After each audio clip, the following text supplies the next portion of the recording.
Anong problema? Isipin mo naman to. Si Damingse nakaupo sa ganitong klaseng lugar. Nakakahiya. Eh, ba't tayo nagpunta dito? Sabi mo gusto mo mag-date sa ganitong lugar kaysa hotel. Talaga? Yung sinabi kong yun, natatandaan mo pa?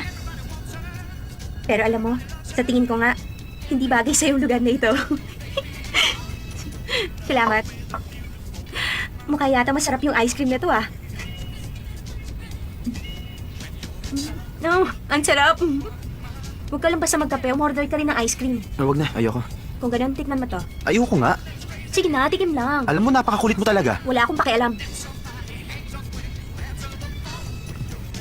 Sobrang tamis naman. Ba't mo pinupunasan? Nalawayan ko ba yan? Di ba naghalikan na tayo? Huwag na natin pag-usapan yan. Inumin mo na yung kape mo.